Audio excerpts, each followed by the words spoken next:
اور ان کے دلوں پر بھی پردے ڈال دیتے ہیں کہ اسے سمجھ نہ سکیں، اور ان کے کانوں میں ثقل پیدا کر دیتے ہیں۔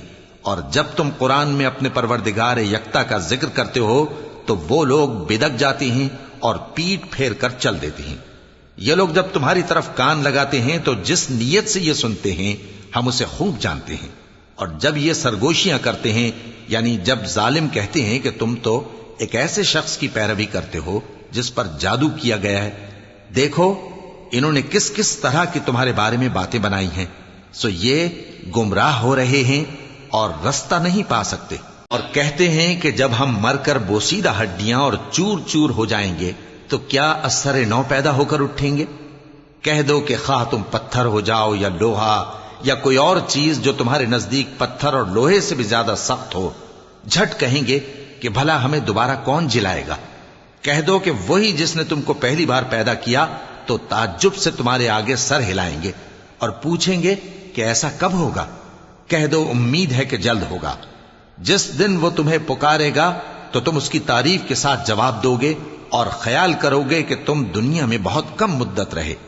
اور میرے بندوں سے کہہ دو کہ لوگوں سے ایسی باتیں کہا کریں جو بہت پسندیدہ ہوں، کیونکہ شیطان بری باتوں سے ان میں فساد ڈلوا دیتا ہے۔ کچھ شک نہیں کہ شیطان انسان کا کھلا دشمن ہے۔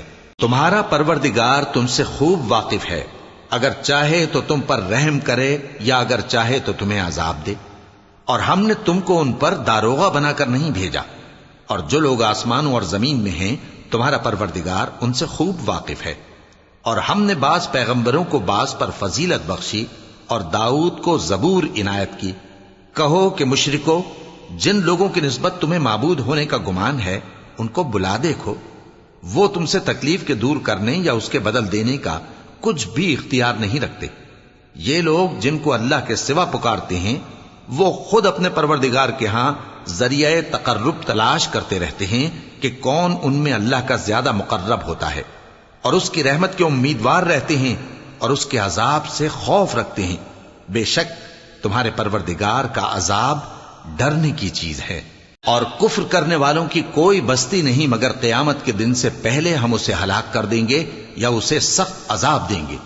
یہ کتاب یعنی تقدیر میں لکھا جا چکا ہے، اور ہم نے نشانیاں بھیجنی اس لیے موقوف کر دیں کہ پہلے لوگوں نے اس کی تکذیب کی تھی، اور ہم نے سمود کو اونٹنی نبوت صالح کی کھلی نشانی دی تو انہوں نے اس پر ظلم کیا، اور ہم جو نشانیاں بھیجا کرتے ہیں تو ڈرانے کو۔ اور جب ہم نے تم سے کہا کہ تمہارا پروردگار لوگوں کا احاطہ کیے ہوئے ہے، اور جو منظر ہم نے تمہیں دکھایا اس کو لوگوں کے لیے آزمائش کیا، اور اسی طرح تھوہر کے درخت کو جس پر قرآن میں لعنت کی گئی، اور ہم انہیں ڈراتے ہیں تو اس سے ان کی سرکشی میں اضافہ ہوتا ہے۔